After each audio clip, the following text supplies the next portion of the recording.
Bonjour à vous et bienvenue sur ma chaîne podcast Andy and You. Je suis Andy et aujourd'hui je vais vous parler du souci du détail et d'une médecine qui est souvent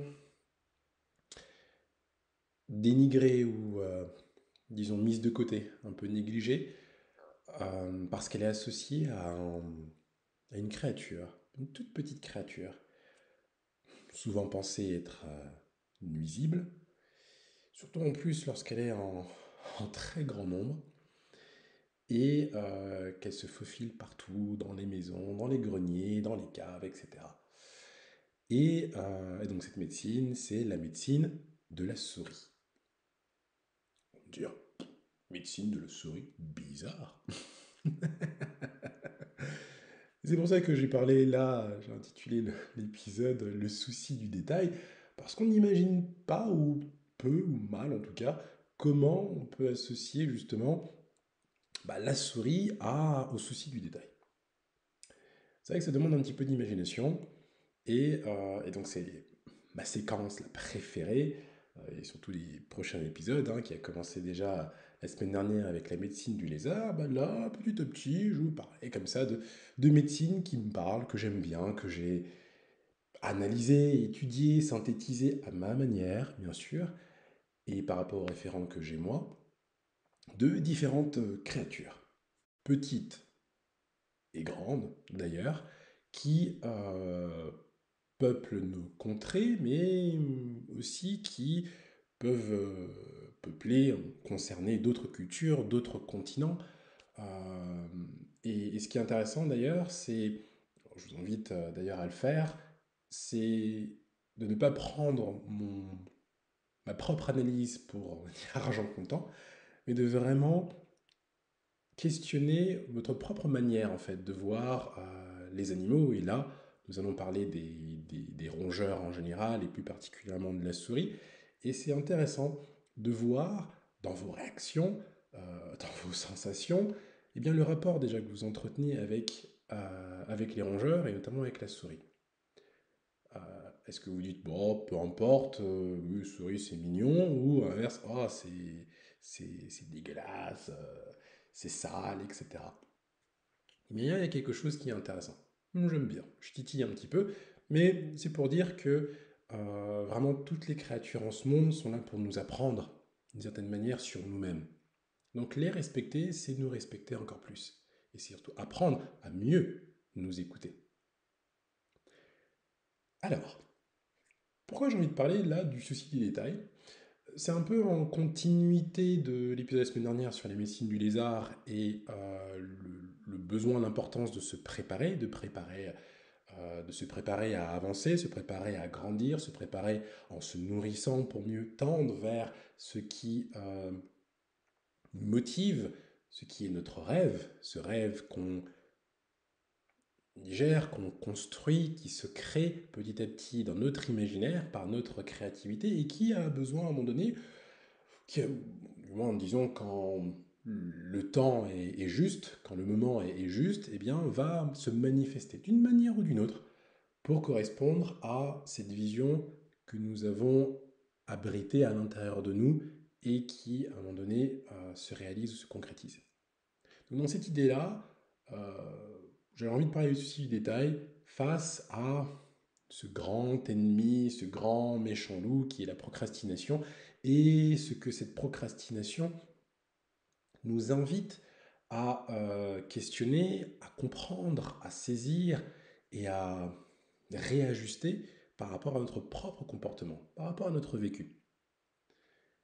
Et donc voilà, je vais à ce moment-là en parler brièvement. J'essaie de faire court là cette fois.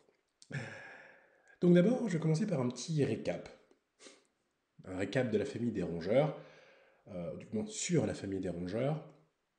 Alors, encore une fois, c'est mon analyse à moi, mais moi j'aime bien. Je trouve ça amusant en tout cas. Vous allez me dire, il n'y a que ça à faire, lui, d'analyser les rongeurs. Eh ben ouais. Enfin. Alors, donc, qu'est-ce que les rongeurs, grosso modo, ont en commun tous? Parce qu'il y en a de différentes sortes, hein. Il y a le rat, la souris, je ne sais pas si on peut les considérer comme étant frères et sœurs, ou une famille, ou même cousins. Il y a l'écureuil, il y a le castor, il peut y avoir d'autres choses, d'ailleurs, d'autres créatures, d'autres rongeurs. Encore une fois, je vous invite à y penser, hein, les rongeurs qui vous parlent, ceux qui ne vous parlent pas du tout, ceux qui font partie de votre culture, de votre enfance, voilà, de votre vie. Ça peut être d'ailleurs des créatures qui peuvent être très agaçantes, hein. Nous-mêmes, à la maison, on a eu des souris très, ouais, très agaçantes, hein, qui pouvaient gratter. Et ce bruit de grattage là fait que, mine de rien, on s'est rendu compte à quel point le sommeil tranquille était nécessaire pour notre bien-être. Et que dès lors qu'il était perturbé, ça pouvait être un peu fâcheux. Donc voilà, ça c'est un apprentissage, hein, comme n'importe quel autre apprentissage, qui passe par se confronter à une situation qu'on ne pouvait pas forcément imaginer avant de la vivre, et qui pouvait être une situation désagréable, mais qui permet aussi de comprendre, d'apprécier ce qu'on avait et ce qu'on a. Un sommeil réparateur qui passe par le silence. Voilà. Mais bon, ça, c'est autre chose. Alors, donc qu'est-ce que partage, à mon sens, grosso modo, hein, et n'hésitez pas aussi à le compléter de votre côté, et m'envoyer des commentaires par rapport à ça, c'est avec plaisir, parce que j'adore faire ce genre de choses, analyser le comportement de tout, de toute créature, et notamment des animaux. Donc je dirais que d'abord, les rongeurs ont ce côté, pour moi c'est ce qui me vient d'emblée quand je pense aux rongeurs, c'est le besoin d'avoir un cocon, d'avoir un trou quoi.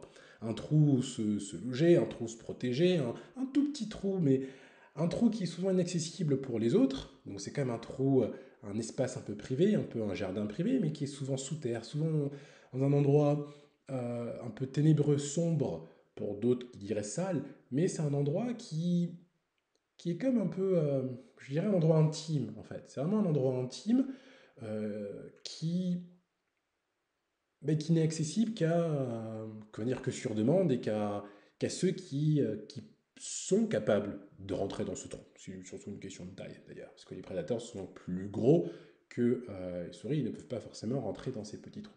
Ou du moins les voir. Et c'est quelque chose d'ailleurs qui est intéressant. J'aime bien cette idée de dire que on se crée nous-mêmes un trou, on a notre espace. Un espace qui peut être une chambre, qui peut être enfin, une chambre, une petite pièce, qui peut être sa voiture, enfin un endroit en fait où on sait qu'on est les seuls à y être, les seuls à pouvoir, disons, profiter de cet espace. Un endroit qu'on s'est approprié d'une certaine manière, qui a notre odeur, qui a euh, notre, notre essence, qui a nos objets, c'est quelque chose vraiment qui fait partie de nous en fait, où on a vraiment mis notre intimité. Mais cet objet-là peut être, ce trou-là peut ne pas forcément être un espace dans lequel on se met, ça peut très bien être un objet lui-même, comme imaginons un ordinateur ou un téléphone, où nous mettons nos idées, où nous mettons une partie de nous dedans.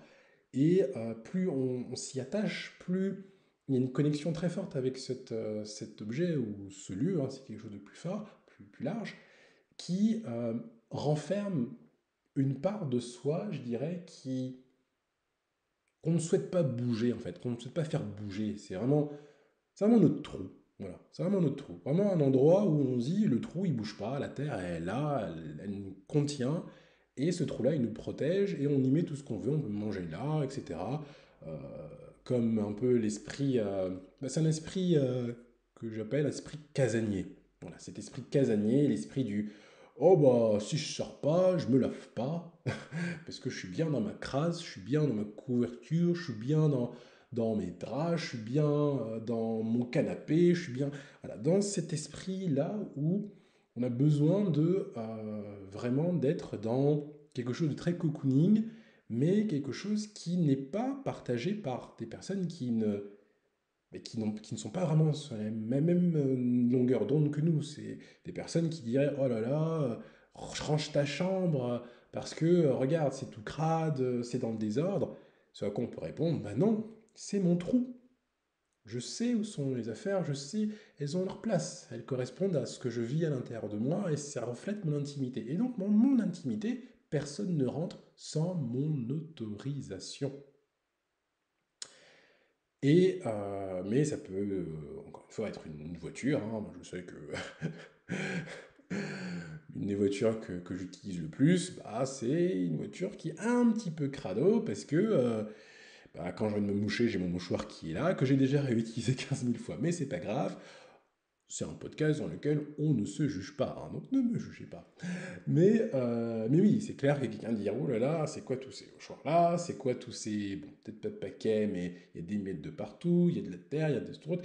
Et oui, tout ça fait partie de ma propre intimité dans ma voiture. Voilà, parce que je suis la seule à l'utiliser, en général, je suis la seule à la conduire, et il n'y a personne d'autre que moi. Et donc aussi, c'est des moments aussi pour se retrouver, mine de rien, ce trou-là. On se retrouve, on se ressource. Je pense que vous avez vous aussi votre propre trou. Pensez-y. Voilà. Qu'est-ce que vous y faites? Pourquoi vous y allez? Et qu'est-ce qui fait que c'est votre trou à vous et pas celui de votre conjoint ou conjointe, ou celui de vos enfants, ou celui voilà, du voisin? Qu'est-ce qui fait que c'est votre cocon à vous? Parce que c'est intéressant, justement, dans l'idée que qu'est-ce qui fait que quelque chose est à vos repères, en fait? Qu'est-ce qui fait que vous y êtes bien? Parce que si vous savez, vous identifiez les éléments qui vous permettent de créer votre trou, ça veut dire que le moment où vous êtes face à une situation difficile, une situation déstabilisante, qui vous fait perdre le sens de la normalité, ce qui est normal pour vous, eh bien vous pourrez recréer votre trou, recréer un cocon, quelque chose qui vous permettra de reconstituer un peu une zone de rassurance, qu'on appelle souvent la zone de confort, mais pour vous aider à mieux faire face, à mieux stabiliser une situation imprévue, imaginons, qui peut être un choc et qui a pu justement un peu casser un peu ses piliers ou vos repères. Donc l'idée c'est, voilà, je vous invite à réfléchir un petit peu à ça parce que cette idée de trou elle est intéressante. Voilà. Et n'oubliez pas, ça vient des rongeurs. On apprend de tout et de tout le monde. Autre chose que je retiens des rongeurs en général, c'est, du moins quelque chose que j'ai constaté, c'est ce besoin d'être avec ses pairs, P-A-I-R-S, c'est-à-dire avec des personnes qui partagent une même dynamique, un même élan, un même esprit, un même appétit ou une même appétence. D'ailleurs, c'est intéressant, c'est en me posant ces idées-là, appétit, appétence, que je me suis dit, bah ouais, ça a la même racine, c'est tout bête, hein, on n'y pense pas. Mais appétit, appétence, finalement, cette appétence, euh, c'est ce qui stimule l'appétit, l'appétit d'apprendre, l'envie d'apprendre. Et d'ailleurs, c'est la compétence, appétence, bref, je m'amuse bien. Et pour dire que finalement, on est aussi dans cet esprit-là, c'est-à-dire l'envie d'aller fouiller, d'aller creuser quelque chose qui stimule ou qui donne soif, qui donne faim. La faim d'apprendre, la soif de connaissance, la soif de sagesse, la soif de découvrir. Et là, déjà, on retrouve, souvent chez ces personnes-là, eh bien, la caractéristique, euh, on va dire, d'épisode, du moins la caractéristique de la souris, dont je vais parler un peu plus tout à l'heure, qui est le souci du détail. Souvent, ce sont des personnes qui scrutent, qui vont analyser, qui vont aller jusqu'au plus petit élément pour comprendre, dénicher, trouver. Probablement vous avez quelqu'un dans votre entourage qui a un peu cet esprit-là, hein, ce côté un petit peu rongeur. Ou peut-être vous-même d'ailleurs, vous l'avez. Il y a des moments, ou peut-être tout le temps. Et ça, je trouve que c'est vraiment intéressant. Ce besoin d'être avec des personnes qui partagent, qui comprennent aussi qui comprennent l'idée du trou, voilà, qui ont partagé ce côté un peu casanier, mais l'idée du trou et qui ont un appétit. Il faut se nourrir quand même. Il faut se nourrir dans le cas où il y a un problème. Et c'est bien de le faire en groupe. C'est bien de le faire avec des gens qui comprennent ce que c'est que de se sentir tout petit face à l'immensité du monde et d'avoir besoin de s'associer, de se regrouper entre gens semblables. Voilà. De gens petits, de gens simples, des gens voilà, qui font ce qu'ils font à leur niveau et qui ont besoin parfois de se retrouver ensemble. autour, comme je disais, d'une même appétence ou d'un même appétit pour quelque chose. Une même soif, une même envie, un même désir. Donc ça, c'est ce que j'ai appelé l'esprit collectif. Il y a un esprit collectif, ou une sorte de besoin collectif, mais l'esprit collectif centré sur l'appel du ventre. Parce que oui, mine de rien, on est quelque chose de, je dirais, d'un peu primaire, d'un besoin primaire de se nourrir. On connaît tous, on a tous peut-être dans sa tête une vision d'un rongeur. Le rongeur, qu'est-ce qu'il fait? Il mange. Alors on va dire que tous les animaux mangent, mais précisément, le rongeur, lui, tout ce qu'il fait, c'est grignoter, grignoter, grignoter, grignoter, grignoter, grignoter, grignoter. Et on se dirait, il mange tout le temps, mais non, il grignote, c'est des petits morceaux, petits, petits, petits, petits, petits, petits. Donc c'est ce qu'il fait, il mange, il mange, il mange, il se nourrit de petites choses tout au long de la journée, même la nuit, il n'arrête pas, il continue, il continue. Donc il y a bien cet appel du ventre qui est là. Mais c'est encore mieux si on peut le faire tous ensemble. Ensuite, troisième chose que j'ai dégagée de la famille des rongeurs. Donc la première chose, c'était l'esprit casanier. Deuxième chose, c'est l'esprit collectif centré sur l'appel du ventre. Et troisième chose, c'est ce besoin d'accumuler. Donc c'est lié à la deuxième chose, hein, quand je parlais de se nourrir de petites choses, petites choses. Donc on accumule des choses qu'on rassemble, souvent à l'intérieur de soi, mais ça peut être à l'extérieur, comme accumuler dans son propre trou, de ces petites trouvailles qu'on a dénichées de ci, de là, et qui semblent compléter son espace. C'est ceux qui vont dénicher sur les marchés, les brocantes, etc. Des petites choses qu'ils vont mettre dans une pièce. Leur pièce. La pièce encombrée de leurs affaires, d'affaires dont on ne sait que faire, mais voilà, chaque objet a sa place, chaque objet a son histoire. Et il y a cette idée que ceci constitue ainsi son trou, son cocon, de cette intimité, d'une relation particulière avec soi, de sa zone de rassurance ou de confort. Et là, ça, j'ai appelé étrangement l'esprit écureuil, en fait, parce que voilà, ce qui représente le mieux ça, c'est l'écureuil. L'écureuil qui va accumuler, accumuler, poser dans un endroit et va cacher. Et il va cacher, justement, dans cette idée du trou, il va cacher parce que il ne veut pas que les autres y accèdent. Il veut que ce soit qu'à lui, mais en même temps, pas forcément pour que la consommation, cette idée de ça lui appartient. Donc, il y a des objets qui font partie de son intimité. Et l'intimité, elle se partage que sur demande, toujours. Donc comme c'est partie de son intimité, eh bien, il ne veut pas non plus que d'autres personnes puissent profiter de son intimité à son insu, donc trouver sa cachette. Et oui, d'ailleurs, je parle de son trou, mais c'est une cachette aussi. C'est aussi une cachette. Et donc il veut pas qu'on trouve sa cachette, mais il veut aussi que voilà, qu'on puisse que les éléments de sa cachette puissent être protégés, préservés, gardés euh, tels quels. Gardés vraiment tels quels. Enfin, dernière chose, quatrième chose que j'ai un peu trouvé en pensant aux rongeurs, c'est que les rongeurs ont quand même, alors c'est lié à la deuxième chose, donc l'appel du ventre, à la troisième chose sur l'esprit écureuil, qui est la capacité à accumuler beaucoup, mais surtout à accumuler beaucoup de choses sur la durée et avec persistance. Mais surtout leur capacité, tout ça, à accumuler beaucoup sur la durée avec persistance, mais bout par bout, petit bout par petit bout. Et ça, c'est incroyable, parce que ça, j'ai appelé ça l'esprit industrieux. C'est ce truc de laborieux, quelque chose de labeur qui fait que ça peut être pénible, ça demande de l'effort, mais c'est fait avec une telle constance, avec une telle persistance, avec une telle ténacité, presque une volonté de faire, qu'on se dit mais c'est incroyable. Ben, rares vraiment sont les gens qui vont vraiment jusqu'au bout de leur projet et qui sont prêts à construire quelque chose en mettant juste des petits cailloux. On va construire une maison, caillou par caillou. Donc petit caillou, petit caillou, petit caillou, petit caillou, on va mettre un caillou à la suite, etc. Et ça, c'est quelque chose que je trouve incroyable. Moi, ce qui m'est venu par rapport à cet esprit industrieux, c'est le castor.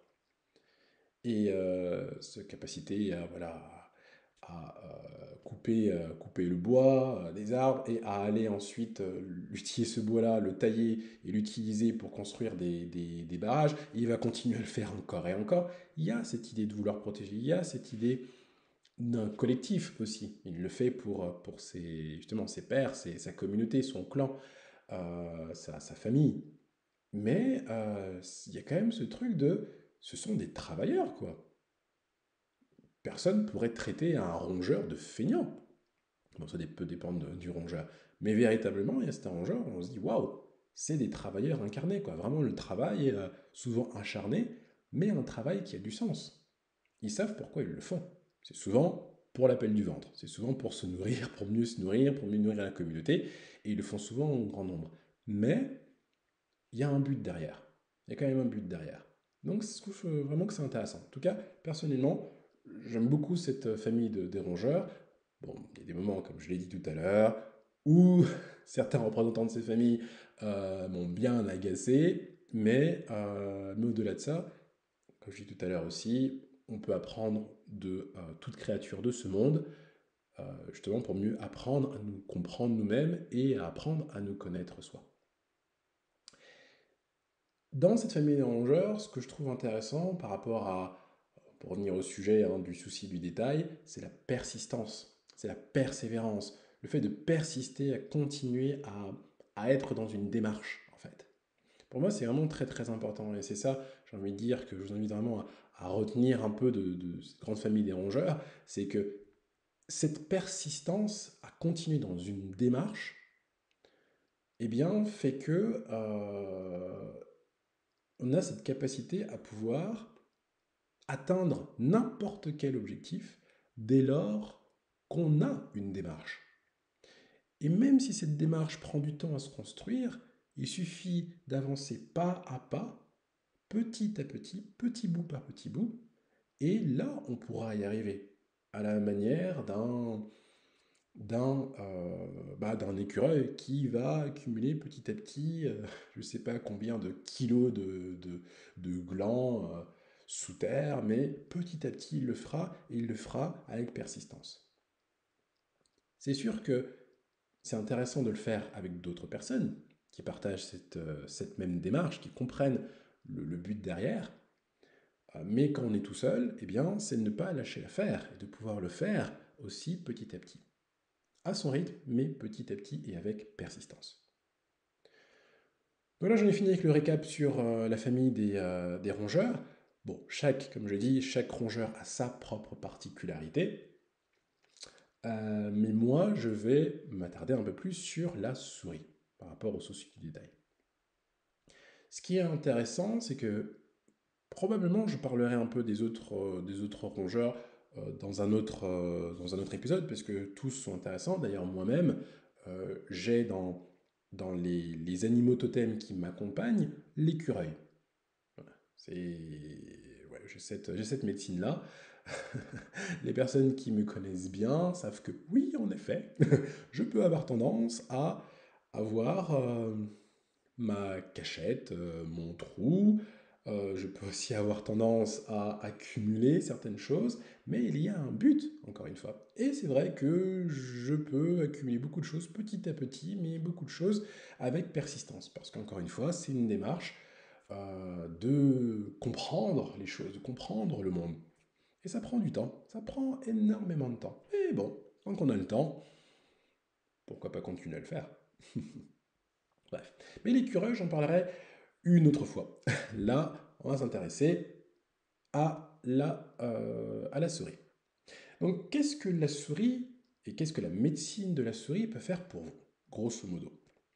Donc, je disais que c'était principalement, alors, déjà tout le récap dont j'ai pu parler tout à l'heure sur les rongeurs, mais surtout à apprendre, au-delà de ça, comme je disais, cette persistance d'avancer petit à petit, bout par bout, en son temps, pour dépasser cette procrastination. Je répète ce que j'avais pu dire la dernière fois, c'est que cette procrastination-là, la procrastination renvoie à une situation que nous cherchons à éviter. Situation qu'on cherche à éviter crée en nous un sentiment, une sensation d'inconfort, de mal-être, qu'on peut ne pas comprendre du départ. Mais on cherche à éviter ce mal-être, parce que nous sommes des créatures de plaisir, nous aimons le plaisir, et nous détestons le déplaisir, ou du moins l'absence de plaisir. Il faut du plaisir quelque part. Donc, une situation d'inconfort, on va chercher à l'éviter et on va tendre en général vers une fuite, ou on va fuir plutôt vers une situation qui soit plus confortable. Soit on va rester dans notre zone de confort, dans notre cachette, dans notre trou, parce que c'est plus rassurant, soit on va se trouver d'autres types d'histoires, voilà, pour pouvoir justement faire sortir un peu cette frustration de ne pas être dans quelque chose de plaisant.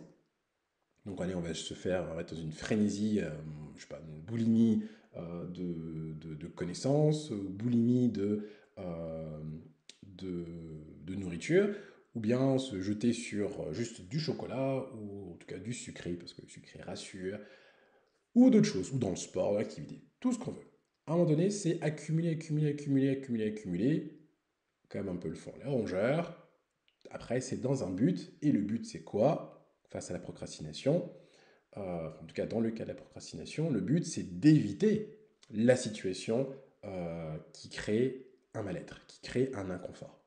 Donc comme je parlais la semaine dernière, c'est toute l'idée de se préparer en fait. Prendre le temps de se préparer. La médecine du lézard le permet par le fait de commencer à apprivoiser d'une certaine manière, de se poser quelques questions sur euh, le pourquoi, ce qui peut poser problème en fait dans cette situation qu'on évite, euh, et de commencer aussi à se préparer petit à petit à s'y confronter, donc en posant des questions autour de ça, en commençant à apprivoiser un petit peu la situation. Et ce qui permet de le faire, véritablement, c'est, on va dire dans une seconde étape, c'est un peu le souci du détail. C'est-à-dire de commencer à mettre en place une démarche persistante, donc avec persistance, c'est-à-dire qu'on ne lâche pas, voilà, faut être tenace, et de se dire, peu importe le temps que ça va prendre, je vais, moi, abattre cette montagne. Si on est plusieurs à le faire, c'est encore mieux, mais moi, tout petit, je peux abattre cette montagne en face de moi. Moi, tout petit, je peux abattre ce chêne-là qui fait 3, 4 diamètres de diamètre. Circonférence, je crois. Bon, bref, qui a un tronc qui est très large. Voilà, je peux l'abattre avec mes toutes petites dents, hein, mes petites incisives, je peux l'abattre parce que j'ai tout mon temps. L'arbre, lui, va rester là. Moi, je vais pouvoir l'abattre parce que j'ai décidé que c'était cet arbre-là que je voulais abattre. Si on est plusieurs à l'abattre, ensemble, c'est encore mieux. Avec toutes petites incisives, on ira un petit peu plus vite, mais bon, ça va prendre le temps qu'il faudra. Pourquoi? Parce que j'ai un but derrière. Si votre but, c'est, une fois avoir compris plus ou moins ce qui vous effrayait dans cette situation, de pouvoir petit à petit préparer ce changement, c'est-à-dire de rêver une autre manière euh, d'être et de faire pour pouvoir vous sentir plus rassuré dans cette situation, ben ça commence par des petites choses. Ce sont les petites choses qui font les grandes. Ce sont les petites rivières qui font les grands fleuves. Et c'est cette idée-là, c'est justement ça le souci du détail. C'est vraiment la médecine de la souris et des rongeurs en général. Mais là, précisément de la souris, c'est vraiment de dire que c'est des toutes petites choses, des tout petits moments, des moments de réussite, des moments d'échec aussi, où vous n'allez pas forcément réussir à comprendre et réussir à mettre en place euh, un, un système pour pouvoir vous rapprocher de ce que vous voulez faire, de comment vous voulez vous sentir face à cette situation stressante, situation d'inconfort. Mais l'idée, c'est de prendre juste le temps. L'avantage, c'est que la situation, elle est, et elle ne semble pas changer. Bon, très bien. Par contre, vous évoluez avec le temps. Vous avancez avec le temps. Donc vous pouvez vous transformer petit à petit en transformant petit à petit votre quotidien. Donc petit à petit, en posant ces repères qui vous rassurent, qui vous plaisent, qui vous stimulent, dans des environnements qui peuvent être limite inconfortables. Limite. Et plus vous allez faire ça, plus vous allez poser ces éléments-là, plus vous allez étendre votre zone de confort. Parce que, à un moment donné, quand on sort de sa zone de confort, j'ai envie de dire, on devient un peu plus à l'aise, un peu plus en confort en fait. La situation devient un petit peu plus confortable. Et plus elle devient confortable, plus ça devient une zone de confort. Donc on a quitté une zone de confort, et puis après on se retrouve dans un endroit inconfortable qui devient à son tour une zone de confort. Bah, moi je dirais qu'on a étendu sa zone de confort. Et n'est-ce donc pas finalement l'objectif en fait, c'est d'étendre notre zone de confort, de passer d'un tout petit trou à quelque chose qui s'enrichit, qui s'agrandit, justement, par les échanges, par les interactions, donc quelque chose qui prend de la place en fait. Et on accepte aussi que d'autres puissent venir, chacun peut avoir son propre trou à l'intérieur d'un grand espace, bref, on imagine comme on veut, mais finalement, élargir sa zone de confort commence par, petit à petit, pas à pas, avancer en direction de ce qui est inconfortable, donc de sortir petit à petit de son trou. Petit à petit, toujours. Pensez bien au rongeur avec leurs toutes petites incisives, toutes petites dents qui arrivent, mine de rien, à battre des montagnes. Et souvent de gros, très gros arbres. Donc, pour illustrer ça, je pensais partager un peu de ma propre expérience, de la manière dont je suis moi-même devenu méthodique, pour ne pas dire organisé. Alors, c'est un grand mot, mine de rien, mais il fut un temps, ado puis jeune adulte, où j'aimais bien apprendre énormément de choses. C'est encore le cas. Mais j'avais l'impression que qu'il était nécessaire d'aller picorer, d'aller grignoter un peu partout. Surtout par rapport aux langues. Voilà, à l'époque, c'était vraiment les langues. Donc ça me permettait, ce qui faisait qu'arrivé mes 20 ans, je connaissais plus d'une vingtaine de langues, à des niveaux divers, mais ça me permettait comme ça de pouvoir étendre ma connaissance du monde et étendre surtout ma compréhension de la manière dont les gens, l'humain, pouvait représenter le monde par rapport à la culture et à la langue dans laquelle il était encodé, il était inscrit. Et, euh, et en fait, je me suis dit, eh bien, c'est dommage, je ne pouvais pas à l'époque me focaliser que sur une langue en particulier, parce que j'avais l'impression de négliger les autres, alors je prenais bout par bout, petit bout par bout, petit bout par bout, comme ça. Et je me disais, mais à l'époque, je parlais le français, ma langue maternelle étant le français et le créole, mais le créole que je comprends plus que je ne parle, en fait, plus par habitude que vraiment par incapacité. Mais en soi, voilà, mes deux langues maternelles, le français et le créole. Et arrivé jeune adulte, 18-19 ans, eh bien, j'étais très très moyen en anglais, j'étais bon en espagnol, mais j'aimais pas cette langue à l'époque. Donc je me dis, bon, si j'ai envie d'apprendre des langues, c'est un peu difficile.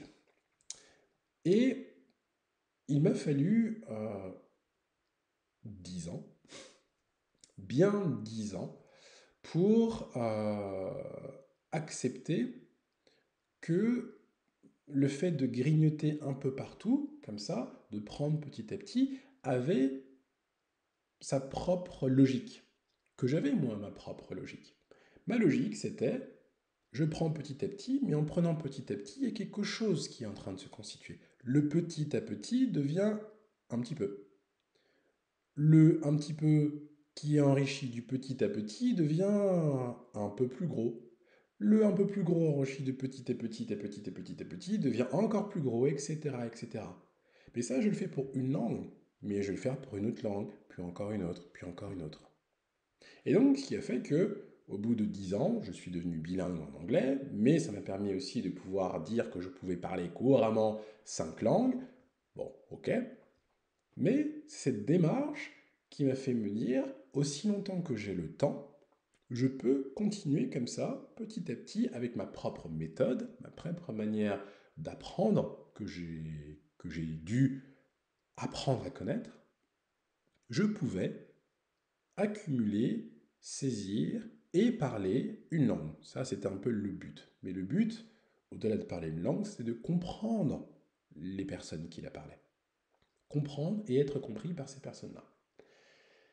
Mais pendant ces 10 années, c'était difficile puisque je n'avais pas de maîtrise, on va dire, dans les langues me permettant de pouvoir en faire un métier et d'en vivre. Mais c'était pas grave. Je me suis dit, tant que j'avais cette disponibilité-là, il fallait que je continue dans cette démarche. Ça, c'est une manière pour moi d'appliquer la médecine du souci du détail, c'est-à-dire de pouvoir accumuler beaucoup sur la durée avec persistance, petit bout par petit bout, pas à pas. Et dans cette persistance disons, en persistant dans sa démarche, mais en la constituant. Et ça commence par un tout petit, tout petit pécule, même d'ailleurs rien, et on continue, etc., jusqu'à ce que ça prenne de la place. Ça, c'est une chose. L'autre chose, c'est que il m'a fallu, donc à cette époque-là, comme j'étais dans les langues, j'avais mes propres interrogations, mes propres envies, mes propres rêves, je pouvais, à des moments, ne pas vraiment correspondre avec ce que pouvait me demander l'université. Ayant fait licence et de master, des moments où on me demandait de rédiger des choses, d'écrire des choses, etc. Et moi qui ne peux jamais faire quelque chose que je ne veux pas faire, dans le sens où c'est viscéral, je ne peux faire que des choses que les choses dont j'ai envie. Et donc, il m'a fallu contourner ça. Je parlais d'ailleurs de l'être humain qui aimait le plaisir, préférait les choses plaisantes que les choses déplaisantes. Et, comme la plupart des créatures d'ailleurs. Et donc, moi, je contournais ce qu'on me demandait en ne le faisant pas. Soit je ne le faisais pas, soit j'attendais la dernière minute pour le faire. Vous reconnaissez ce schéma, ce comportement, c'est que je procrastinais. Parce que je me disais, oulala, on me demande de m'enfermer à faire une seule chose devant l'ordinateur, de taper, à savoir un devoir, un essai, une dissertation, un mémoire. Et moi, je suis plus du style à aller prendre de ci, de là, petit bout à petit bout. Et je ne comprenais pas comment l'appliquer à ce qui m'était demandé. Et là, je me suis dit, bon, on me dit, si tu veux valider ce que tu as validé, il faut que tu travailles. Mais ça veut dire quoi travailler?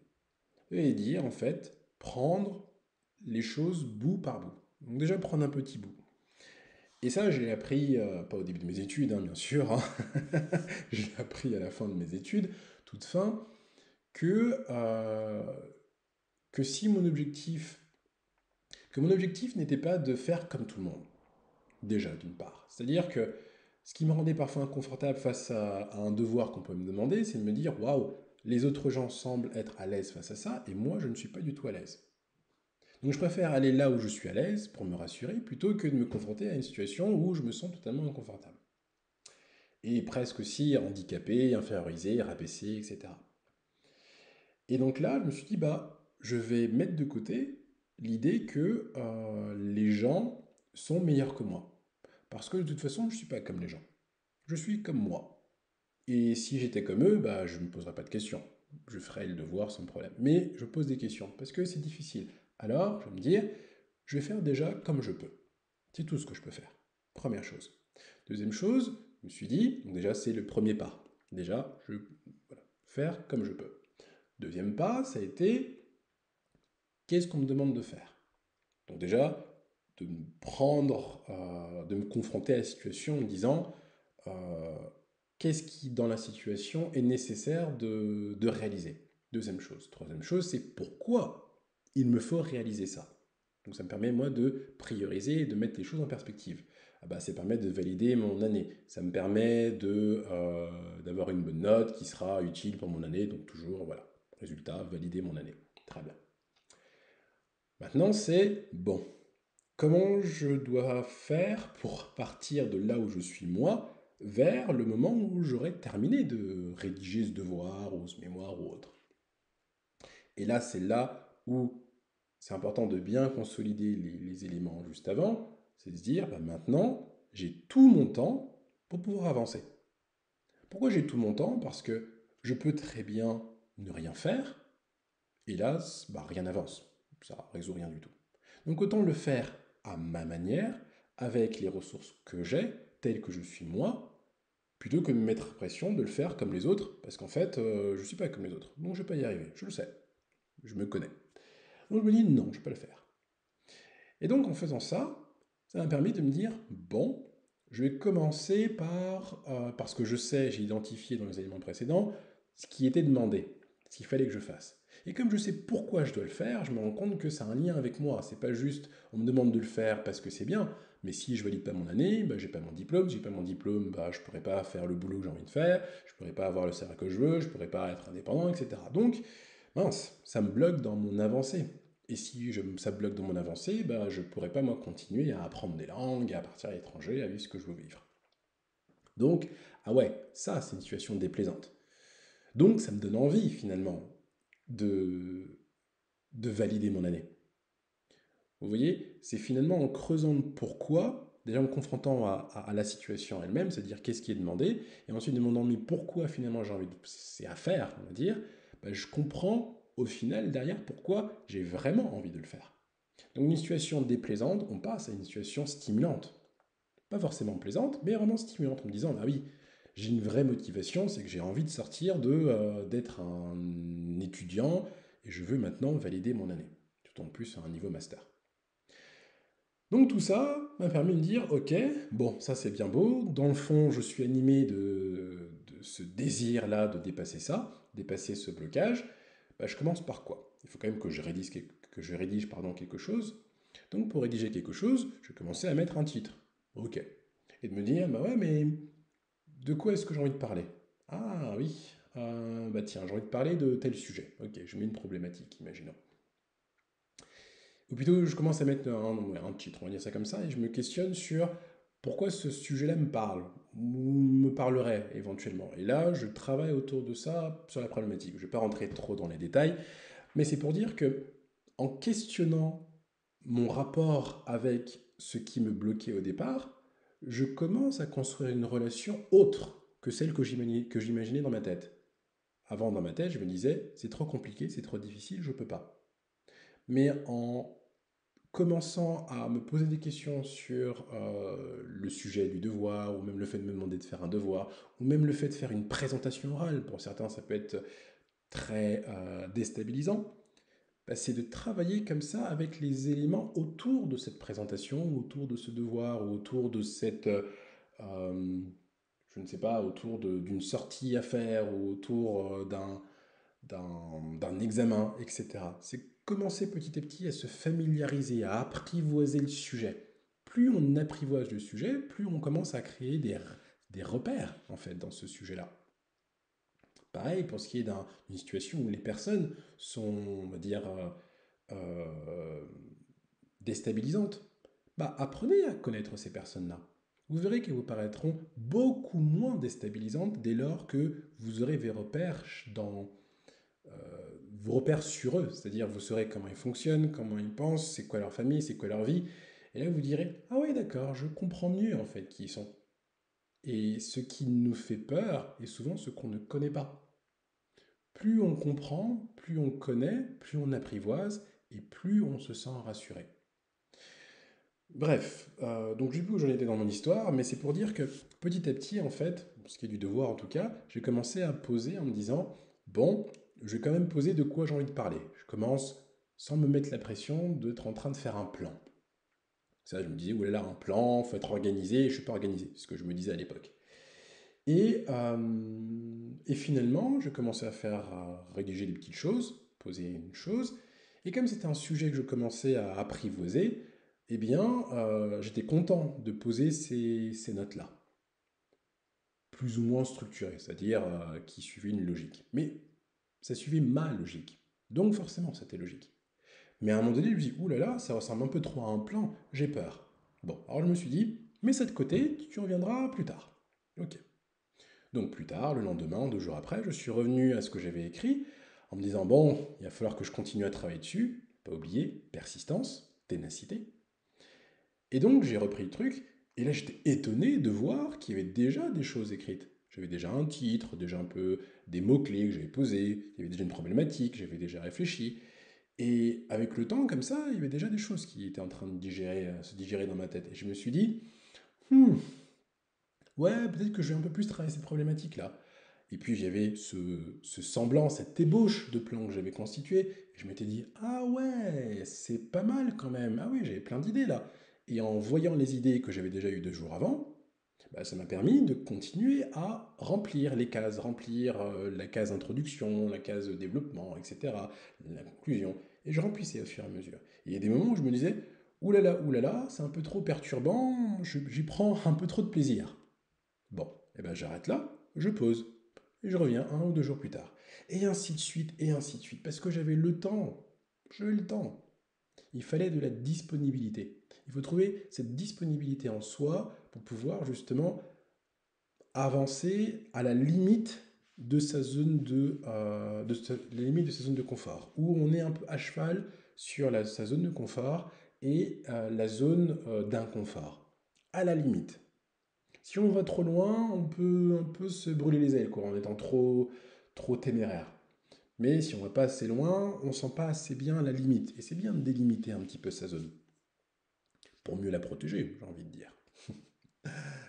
Donc, donc là, l'idée, c'est de pouvoir continuer comme ça à se préparer petit bout par petit bout. Et vous voyez, c'était assez simple, hein. J'ai vraiment travaillé en me disant bout par bout. Et un document qui au départ était une page blanche et qui m'angoissait a fini par devenir un devoir. Voilà. Et ça a été voilà, juste super, vraiment quelque chose d'extraordinaire pour moi.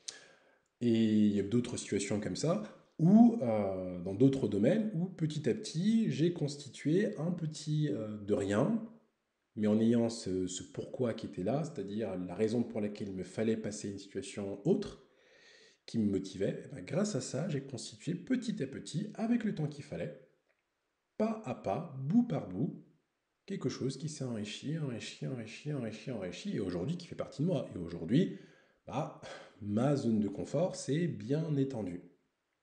Voilà. Donc c'est pour dire que comment vous pouvez devenir une personne plus organisée, plus méthodique, c'est en apprenant à comprendre comment vous fonctionnez déjà, mais à savoir aussi que vous n'êtes pas comme les autres. Si vous êtes face à une situation qui est difficile pour vous, ok, elle est difficile pour vous, mais c'est pas grave si elle n'est pas difficile pour les autres. C'est surtout de comprendre pourquoi elle est difficile pour vous, parce que vous pouvez en faire un levier de croissance, un levier d'épanouissement. Ne serait-ce que pour l'épisode d'aujourd'hui, comme tous les autres épisodes, je le fais en freelance, mais j'ai mon plan. J'ai mon plan parce que, non pas parce qu'il faut avoir un plan, mais je me suis dit, tiens, je pose mes idées comme ça, voilà. Et au final, j'ai commencé à pouvoir me dire qu'il y avait une logique un peu dans ces idées, que j'ai à agencer, modifier. Et tout ça a concouru à créer un plan. Mais c'était pas mon objectif de créer un plan du départ. Mais c'est pour dire que ces petites choses que j'ai pu faire et commencer il y a 15 ans, bah, ces petites choses aujourd'hui m'aident même là pour faire cet épisode. Voilà. Et ça, c'est grâce à cette médecine du souci du détail. Voilà. Souci du détail, c'est justement ça, c'est un détail après l'autre, une petite chose après l'autre. Ne pas rentrer dans l'excès de faire attention à tout, mais c'est de faire attention à ces petites choses, toutes petites choses, qui peuvent constituer des grandes et qui peuvent faire de grandes choses. Voilà, c'est vraiment les petites situations du quotidien, c'est ces petits changements du quotidien, cette petite manière d'apprécier la souris qui gratte dans le grenier, ou bien de reconsidérer l'araignée qui passe sur son bureau, ou la mouche qui se pose sur son épaule. C'est des manières de considérer les autres, considérer les situations qui permettent petit à petit de changer, de créer en profondeur un changement en soi. Encore une fois, c'est quelque chose qui peut être difficile à faire, mais c'est vraiment le grand pouvoir, en fait, du plus grand nombre, c'est-à-dire de la quantité euh, que peut, que peuvent constituer les toutes petites choses. Et cette quantité, cette somme, ce poids de de ces toutes petites choses qu'on accumule, font à un moment donné le poids face à la montagne. Et parfois, ce poids-là, de ces petites choses, peut être tellement conséquent, tellement fort, qu'il peut écraser la montagne, qu'il peut démolir la montagne, qu'il peut abattre la montagne, comme créer une montagne. Donc cette idée, c'est ça en fait. C'est que ces petites choses ne sont pas à négliger parce que ce sont les petites choses qui comptent, pas les grandes choses. Les grandes choses, les grands événements, les grandes situations ne sont que le reflet des toutes petites choses qu'on a pu faire dans notre quotidien. Donc, pensez-y.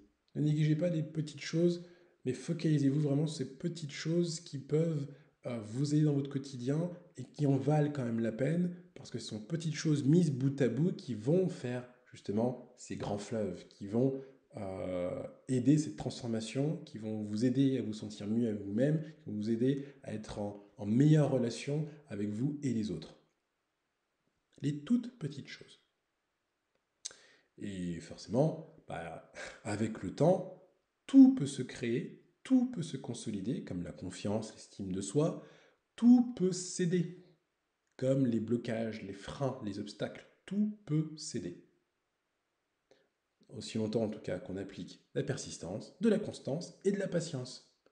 Et donc qui veut dire que qu'appliquer ce souci du détail, faire attention à ces petites choses qui vont constituer les grandes, c'est apprendre à devenir persévérant, apprendre à devenir organisé, méthodique, petit à petit, en son temps, mais avec ce petit investissement de tous les jours, tout petit.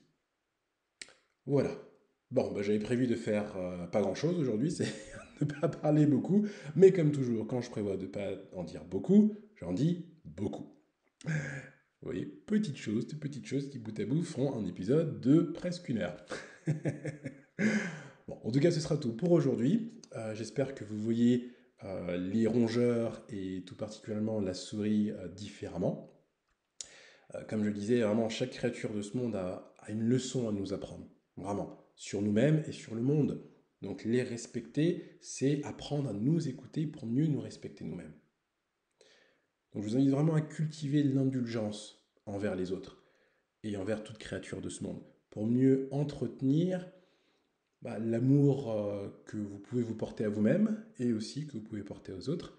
Et cela vous aidera à mieux vous pardonner et mieux pardonner aux autres, parce que vous direz, eh bien, chaque personne a sa propre ambivalence, chaque personne a des côtés positifs et négatifs, et ainsi chacun à son niveau gère l'un et l'autre comme il le peut,